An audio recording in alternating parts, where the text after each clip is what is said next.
unloaded into. And again, I think it's supposed to be sad and dramatic and scary, but it's just hilarious because he's like,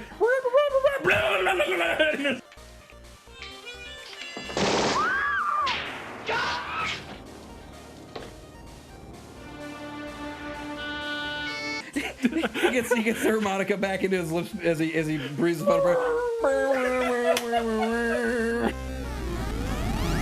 Hello and welcome back to the 111th episode of Good Bad Media LLC, show where we watch several movies. Tell you you should too. I'm your host, Mr. Brian Shilligo, joined as always by the other host, Mr. Kyle Hinton. Kyle, we're in this mode. We're in this mode where I edit one episode, you edit one episode. So we're going back and forth, and we pick the movies. Yes. Each of us pick the respective movies, and every time it's a you episode, we're doing a 1980s action schlock. Whenever I pick it, we're doing a recent shot on camcorder schlock. And so we really found a nice balance in the a diversity. And I think we got a couple of good picks too. Yes, these are some interesting ones. I think so the next two episodes we're recording right now. After that, we're going to go back to the mailbag. We need to go back to get neither of these were mailed in, but we're going to get to that. Don't worry if you've been sending us movies. We have a ton, but we're going to get back to those very shortly. These are some little gems that either were suggested to us or that we found in the rough. Yes. Mine was a suggestion for next week, but yours I think you found in the wild. Free range bad movie, as it were. And so we're talking about on this episode 1988's Terror Squad. Dun, dun, dun. But Mr. De Niro, you don't understand. Terrorists are attacking Indiana.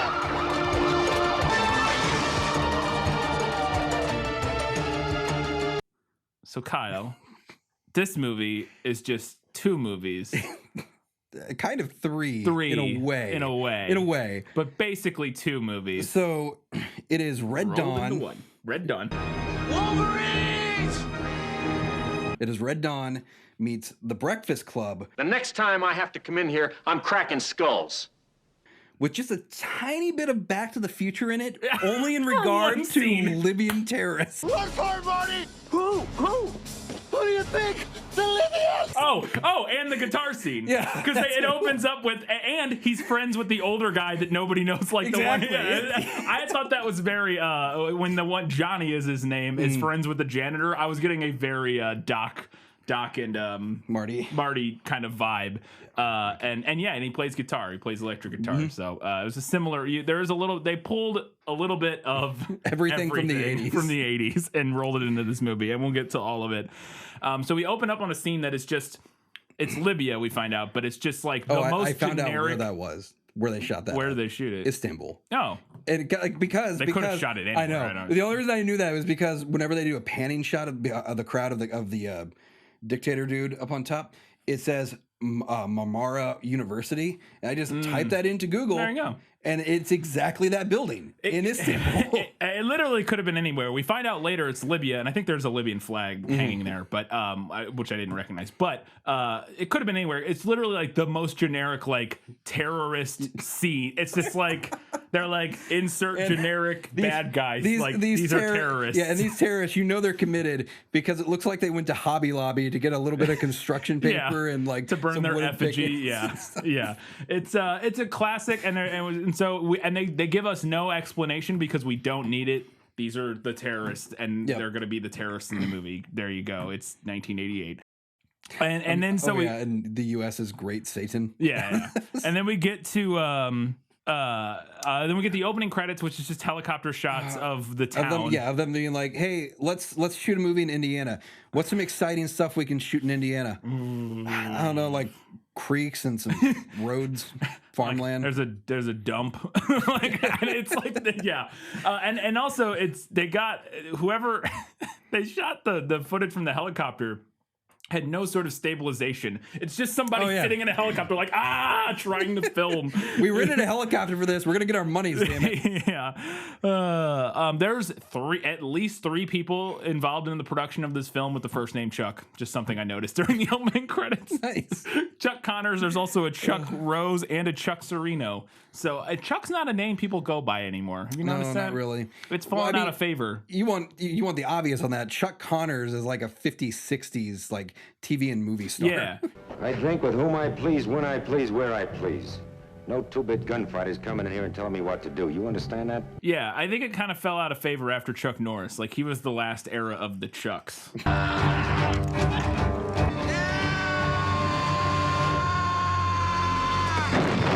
I bet a lot of them were named after, like, Chuck Yeager. Well, I mean, it's Charles, right? It's in short for Charles. But the nickname, I bet a lot of them took it because of, like, Chuck Yeager and stuff. And then nowadays, nobody's Chuck anymore.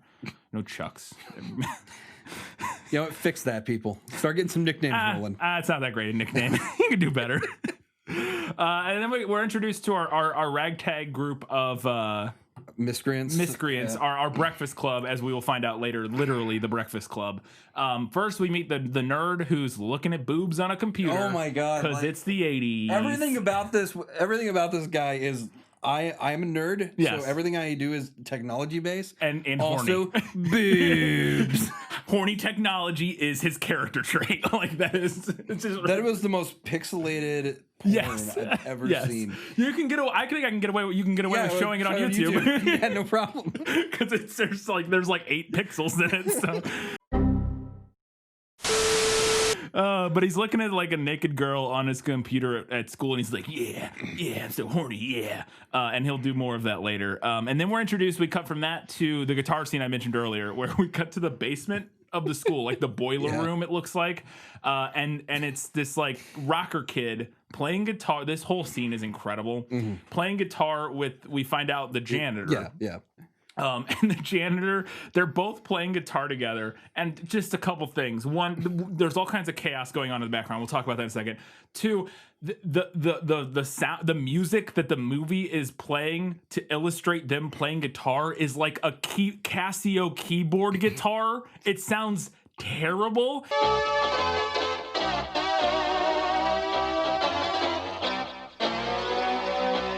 And 3, especially the janitor, his version of playing guitar is the worst fake guitar playing I've ever seen in a movie. I'm gonna have to defer to Brian for this. I have never messed with a Casio keyboard synthesizer. It sounds like a Casio keyboard guitar. And like I said, his fake guitar playing, he's just flailing his hand around, doing nothing. It's the worst fake guitar playing.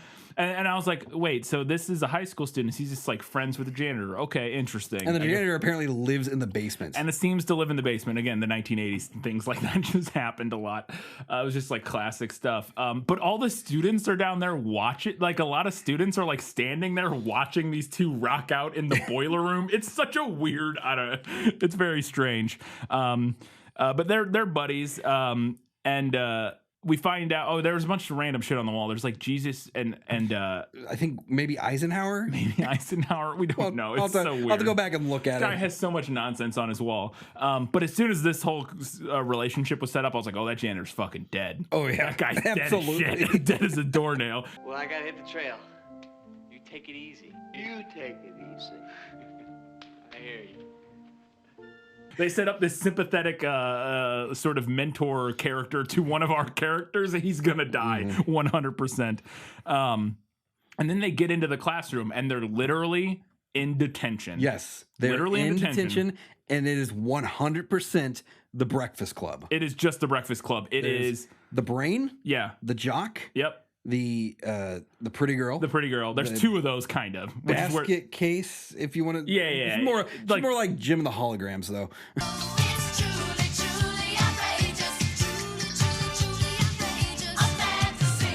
Yeah, there's the guy, the Judd Nelson type character. He was the rock guitar guy. Oh, and when you say that, yes, you're right. Ali Sheedy's character is less like the kind of eccentric, like artsy girl, and more like the punk rock chick, kind of like you said, like Jim and the Holograms or something. Like strip of purple hair dye and like lightning painted on lightning bolt on her temple and stuff. But it's basically the same kind of thing. Like she's the alternative girl. And then there's one, and their extra character is there's like a cheerleader girl who's the girlfriend of the jock.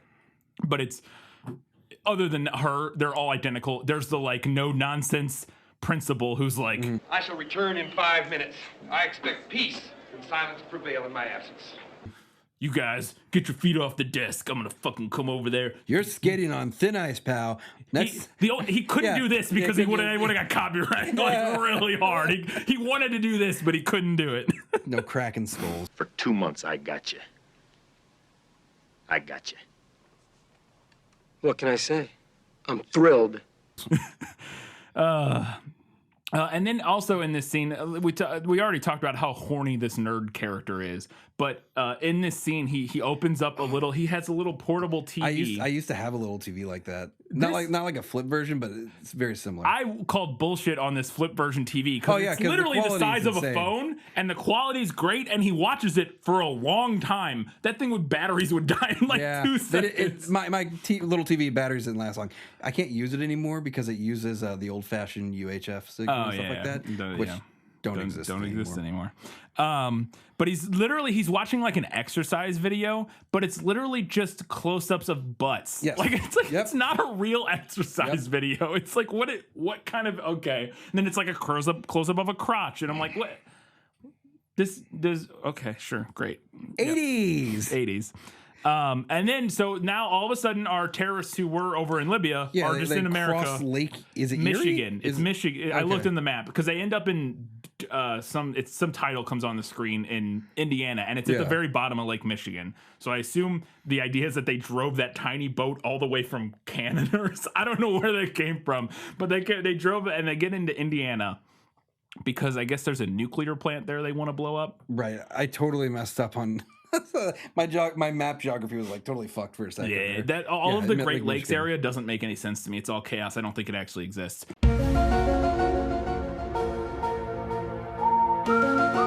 Government conspiracy. Yeah, it's all I don't believe in any of it. But so they end up in Indiana, and now they're just outside of a facility, some sort a of nuclear plant. It's a nuclear plant. Right. Yeah, it's a nuclear plant, and they have one guy who's going to go suicide bomb the nuclear plant. They have 4 people. They have brains, guns, new guy, breakage. Yes. And they send in breakage to go die. Yeah, they're like, go drive this truck bomb, which I don't know how they have a truck bomb considering they just drove a tiny little boat there. Mm-hmm. Okay, sure. You must drive all the way into the reactor building. We have failed. I will not fail you, yes, sir. But he pulls out. This is the first occurrence of the Infinity rocket launcher that they have. This guy, I don't know where they got their munitions from. But somebody needs to. They got them from GTA with the unlimited ammo.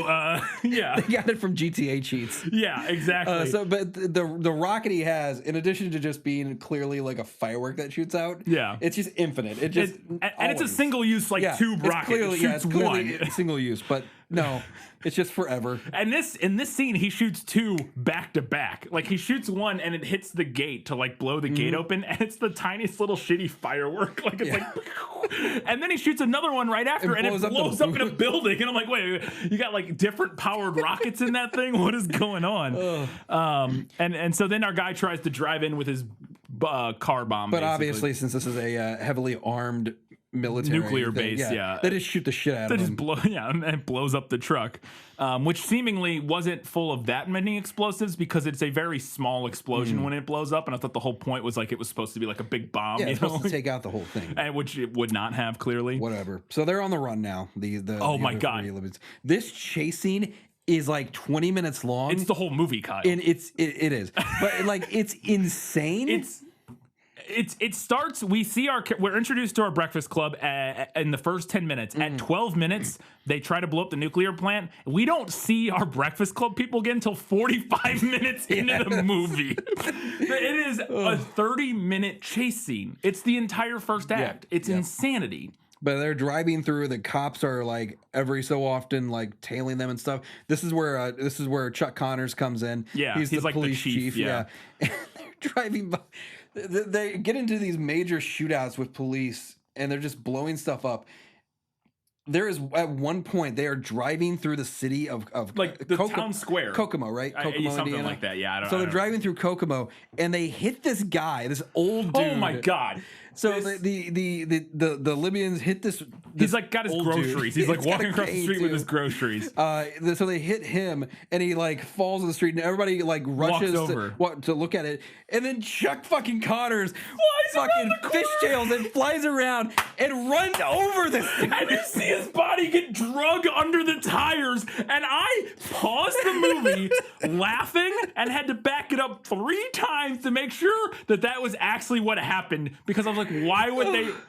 What is going on? It's there's no way it's intended as a comedy beat, but it's the funniest thing I've seen. It's the funniest thing in this whole movie by far.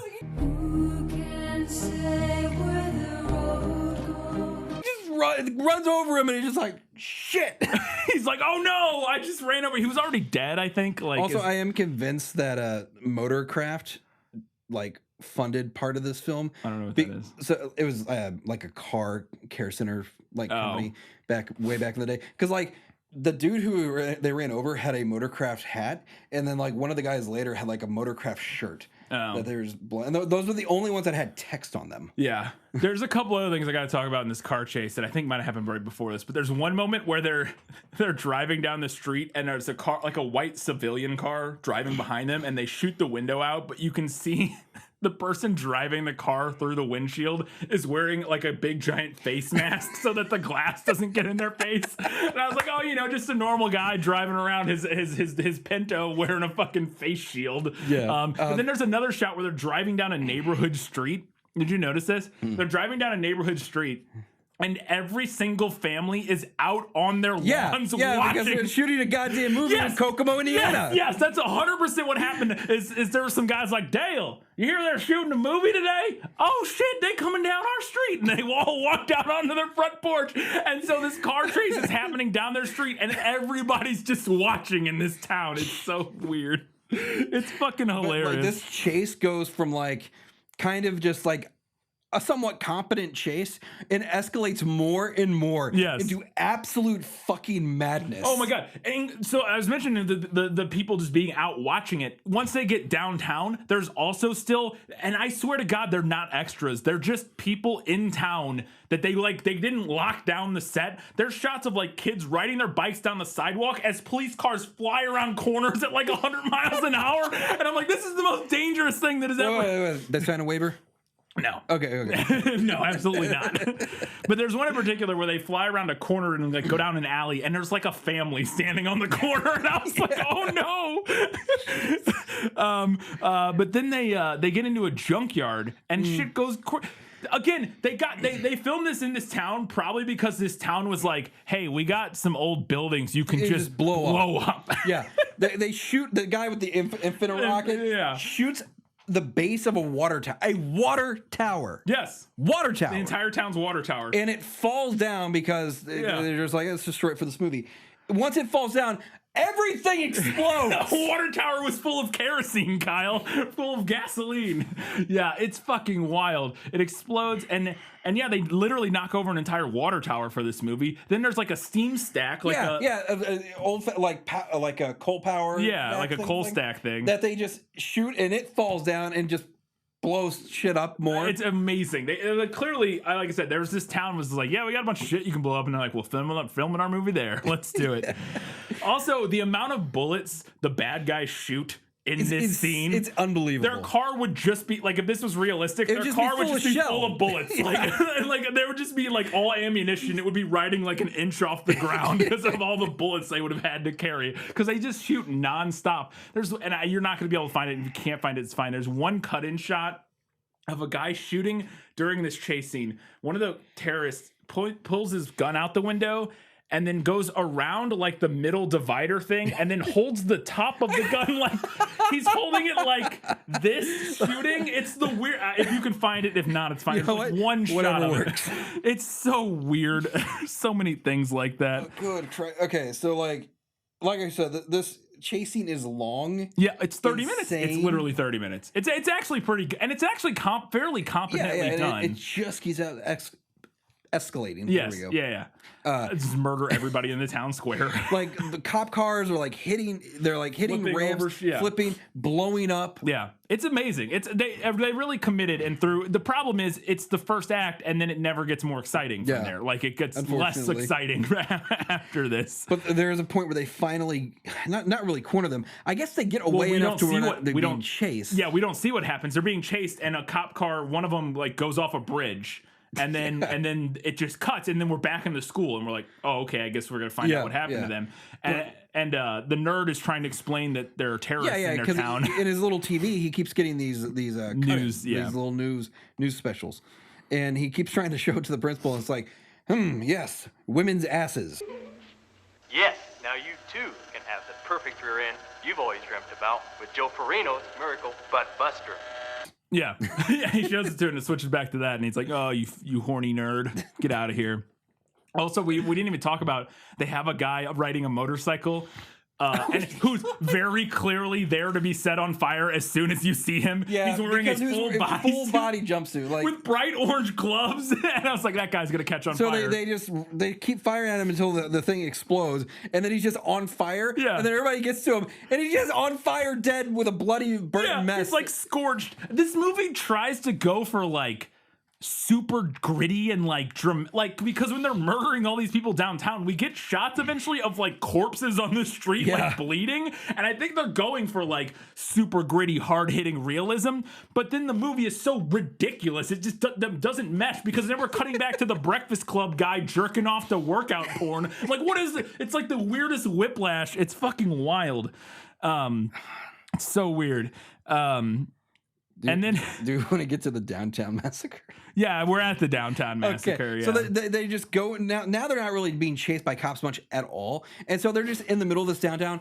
Initially, this was a planned, coordinated strike on this nuclear plant, to right? blow it up. Yeah. So they were doing that, and now they're being chased by police. Now that we don't have police and we have this planned, coordinated strike, let's just go on a mass killing spree in the middle of this town and just shoot indiscriminately and blow up shit. Yeah, they really do. They just like, fuck it, we're just gonna shoot everybody we see. And there's like guys painting buildings, like falling off buildings, being shot. Not that I'm giving terrorists any ideas or anything, but you know, indiscriminate shooting. Okay, I'll shut up.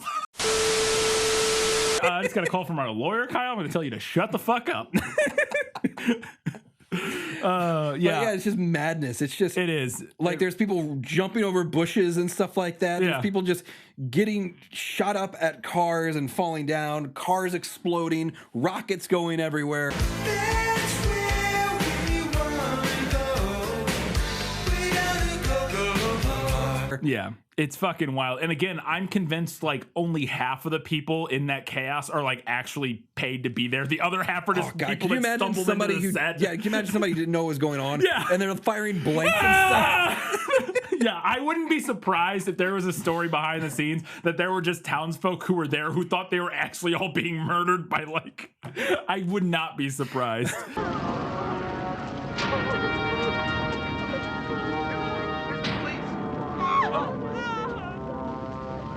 Dear Jesus. I would not be surprised. A helicopter shows up at one point. They blew up the helicopter. Blew up the helicopter. It's also a good thing that this blue sedan they're in is the most bulletproof vehicle that has ever existed, because they get unloaded on a million times and nothing happens. They do have a little bit of a gag, I think, just before this, where it's a couple of old ladies in a Studebaker. Yeah. Yeah, it's just a stupid, But then they're just like, crazy kids. Yeah, and then a cop car flips over and blows up, and they just like putter right past it, and like comical music plays. And again, that's what I'm talking about with this movie, not knowing what... It's tonally all over the place. It's just nonsense.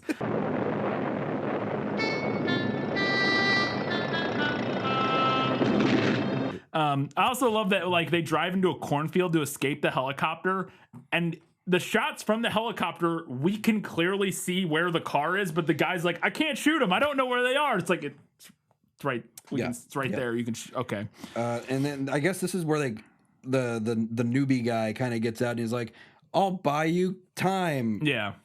By that, I mean, I'll get blown up by a grenade launcher. Bye. So brains and guns drive off, and this dude just gets exploded. Yeah. And then but our guys get away, and then we cut back to the classroom, and we don't know what happened to our terrorists. They're just still on the run, and then all of a sudden they just burst through the door. Yeah. We're like, what? Oh, you're here now. Okay. We literally did not know where you were, or how. We don't see them get to the school or anything. They just are at the school, and they're in the specific classroom where our students are. Yeah. Which apparently they're the only. It's so weird too, because they're the only people in the school, and they're on like the third or second floor. Yeah. So the terrorists just wandered around the school for 30 minutes looking for. Why would they, after they went in and found nobody in the first few rooms, be like, all right, let's get the fuck out of here? Like, why would you look around for an hour for people? It makes no sense. Credit to Chuck Connors. He just knows how to pin down these guys, knows exactly where they are, and just goes there. Yes. Now we're in a hostage standoff. Yeah, we're in a hostage standoff, and my other favorite moment in this movie happens where the janitor dies.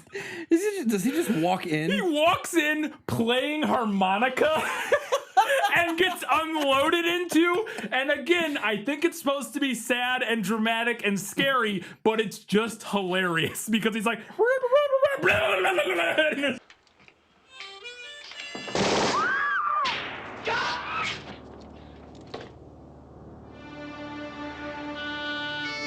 he gets the harmonica back into his lips as he breathes the breath. It's fucking wild. It's so funny. But yeah, so the janitor's dead now, and Johnny's all upset about that, but not too upset yet. I had to pause the movie at that part. I was laughing so hard because he dies playing harmonica. It's so funny.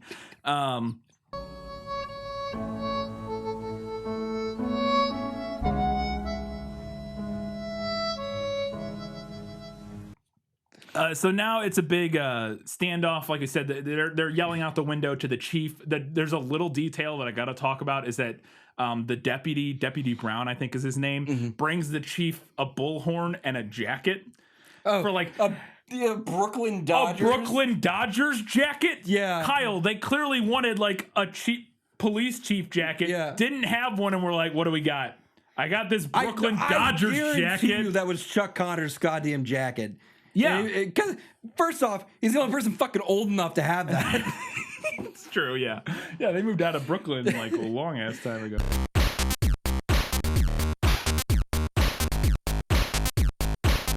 But yeah, so he's like, hey, it's a little brisk out here in Kokomo. You mind if I wear this jacket? It's just kind of weird that a police chief in Kokomo, Indiana would have a Brooklyn Dodgers jacket. Yeah, and also everybody else is in uniform. You should probably be like in a police. No, I think I should be wearing this. I should be wearing okay, my Mr. Brooklyn Connors. Dodgers jacket. And then so during this big standoff, two of the kids escape. They are able to break free, and it's the nerd and Johnny. They get out of the room. They're like running, and the athletic dude gets like rifle butted. Yeah, the athletic dude gets rifle butted, and they're like, he's still breathing. Yeah, he's fine. He'll be fine. And then I love this. This is where I realized where I recognized the deputy from. I don't know if you'll recognize him from this, but he seemed a little familiar. He looked super familiar to me, and I was like, "What do I know him from?" And I was googling, and the first credit that came up for him was Dawn of the Dead, and I was like, I've seen Dawn of the Dead, but I don't think that's what I recognize him from. And then I started scrolling through, and then I realized what I recognized him from. He was Keenan's dad on Keenan and Kel. What? Yes. He's Rogers, whatever. He's Keenan's dad in like every episode. Yeah. And I was like, holy shit, that's what I know him from. Yeah, from Keenan and Kel. It's fucking amazing. But the nerd is like, you got a problem? We got to do something. They have got machine guns. We just can't leave the others behind. We got to help them. We got to go back and save them. We can't just run away. And Johnny's like, no, fuck that. We got to get out of here. We don't got guns. Here, give me 5 minutes. I'll rig us a metal crossbow. Well, we get to that in a few minutes because, yeah, it literally takes them 5 minutes because the terrorist is like, you have 6 minutes. Because they have demands. They want a bus and a jet at the airport. I want a bus backed up to the front door and a jet waiting at the airport. And he tells him you got 6 minutes, and then it cuts to the nerd like crafting a fucking crossbow in like 5 Johnny minutes. The whole time's like, we gotta get out of here. We gotta get out of here. He just keeps pleading with Johnny. Johnny, you need to be here too. They get to a point where they're like, Johnny, you're the only person who can stop these terrorists. Damn it, Johnny. Why couldn't you help us? Yeah. Why? Why? He's like guitar playing. Yeah. Like burnout? Like, why? Okay, sure. But there's there's also, I will say, the main terrorist guy, which I don't know if they ever say his name.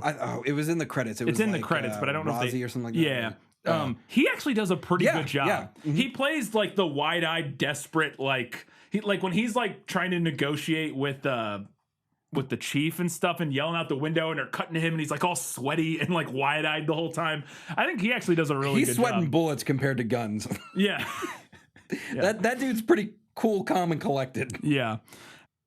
So yeah, like I said, he crafts the crossbow, and then he's like, "Do you even know?" He goes, "This will work. I know it." And it's like, "You should." What do I look like? Robin Hood?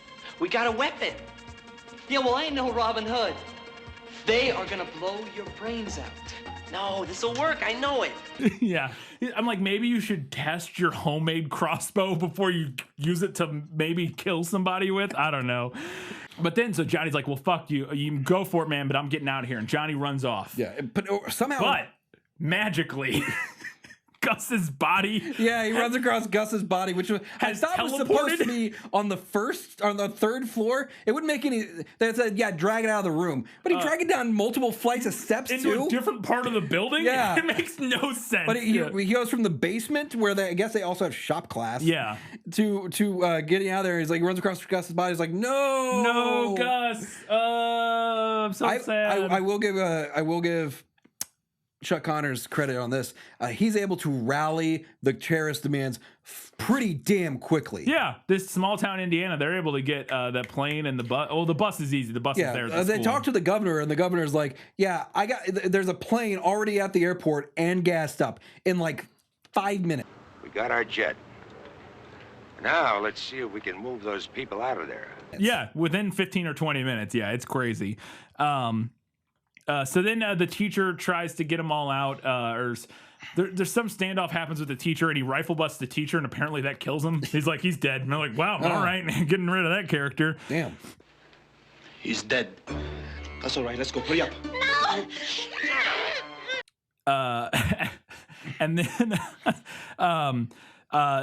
the jock is still alive though, as they're taking everybody out to the bus to get him out of there. Yeah. And the jock jumps on the other bad guy, wails on him, and starts fighting him. And he gets the gun, and he's pointing it at him. And it cuts, and you hear the gunfire. Yeah. And you're like, oh, what happened? What happened? Oh, he must have shot the. Oh no. He's dead. He's dead. He's dead, Jim. He got shot by the other terrorist who came back, which I was wondering where that guy was, because he was like had just walked out the door when the jock jumps on this guy, and I was like, why don't he? No, all right. And then he did come back, and Uzi did the jock. So now the jock's dead. The teacher we think is probably dead. The cheerleader got out. She got released as like he was like, go out, get out of here. And then. So they have the Molly Ringwald character. Yeah, they have Molly Ringwald, and they're going out to the bus, and they got to get something out of the car. So there's like this big standoff as they're getting to the bus, and right as they're about to get on the bus, Anthony Michael Hall shoots. like just crossbow from like the third floor. Yeah, nails him right in the back, like in the lung or something. I don't even know. It had to collapse a lung. Yeah, it goes right in his back, and impales the guy. But they make it into the bus. And now, Kyle, I want everybody to take note of the size of this bus. It is a short bus. No, it is not. Oh no, the bus they get in initially. The bus they get in initially. It just looks like a generic bus, but then that's my point. Fucking shrinks. The bus magically shrinks. We get an entire chase scene in a full-sized bus. Yeah, like because Johnny jumps on top of it and is like walking up and down on the roof, and we see it. It is a full-sized fucking bus. And then so there's a big chase scene. They're driving downtown. And Johnny's like trying to even take out the infinite rocket and blow out the back of it with Johnny hanging right next to it, and he's fine. Yeah. They shoot the back off of this bus with a rocket launcher and then shoot rockets at police cars. Right. Yes, and then Johnny gets underneath the bus, and Indiana Jones climbs all the way. Which I'm not sure how well that would actually work, but and also he's just some loser burnout guitar. Why is all of a sudden he's fucking he's Ethan Hunt from the fucking Mission Impossible series? I don't even know what happened.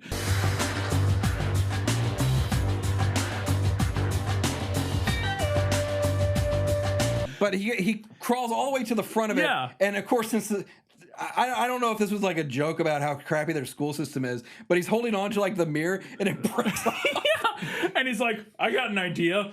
Wham! And impales the guy through the windshield. It just glass everywhere. Yeah, and then he jumps off, and then it becomes a short bus. And then it magically it's a transformer. Clearly this bus is a transformer, because I had to pause the movie and rewind and make sure I wasn't losing my mind that originally this was a full-size bus, because it goes up a ramp and flips over, and it is very clearly like a 6-seater bus now. And I was like, what? What just happened? Holy shit. And then so the bus crashes, and now I guess the main guy's just dead. Yeah. We don't even see him. I think we see his feet maybe, but they're like, nah, he's dead. The main guy is dead. Yeah, And now it's just the second in command guy who's still alive, and our girl's trying to get out the bus. But like, he's alive I got still. Shards of glass in my face.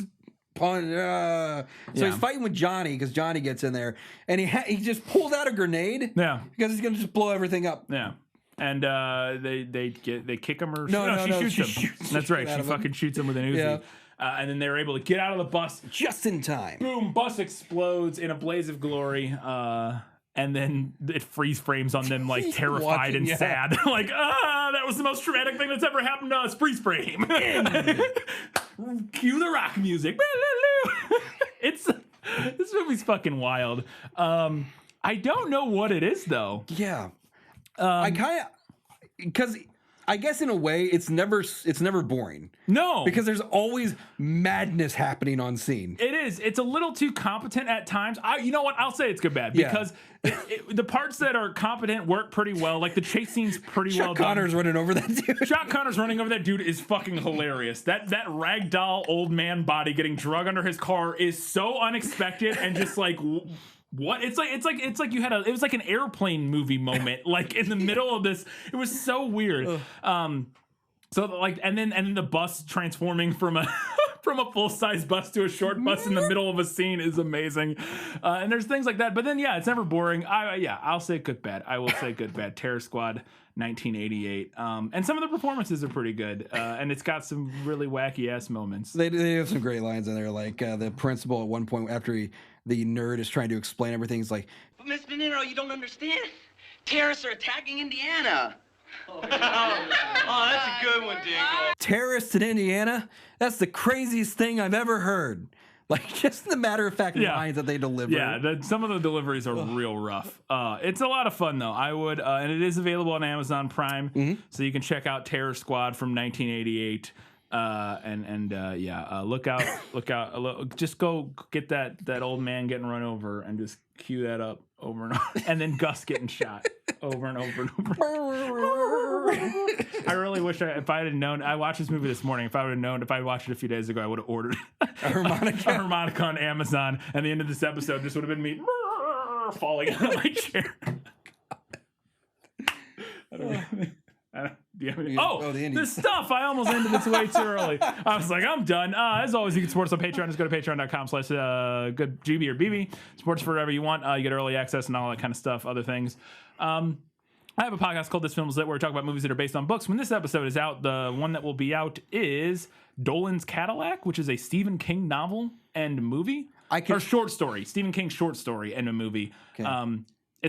I've never heard of the movie or the short story. It's like Christie, but possessed by I believe it's a gangster movie. Yeah, it's not like a haunt. I don't know if there's any. I haven't read it and I haven't watched the movie, but it's like a Stephen King, and I think it's like a gangster type movie, like a revenge gangster movie, or I don't even know. Anyways, that's the one that's out, and then after that, we'll be doing Breaking Dawn Part 1. We're almost done with Twilight. We're almost done with Twilight saga. Kyle, you have Twitch stream, twitch.tv. Which I have not done too much lately. I have not either. Twitch.tv/GBorBB_Kyle or Brian, respectively. You can follow us there. You can also follow us on social media where we post some stuff here and there, that sort of thing. That's it. TeePublic. I always mean to mention this and I always forget. That's not where that is where that came from. Heyo. So that's where you can get some merch, like the Quantum Physics shirt, our other GB. We'll actually probably be adding some more stuff. You can get face masks there if you want face masks. There's Good, Bad, or Bad face masks, all that sort of stuff. tpublic.com, and you have to search. I have to figure out. It's in the link in the description of the video down here. That's the easiest way to get there.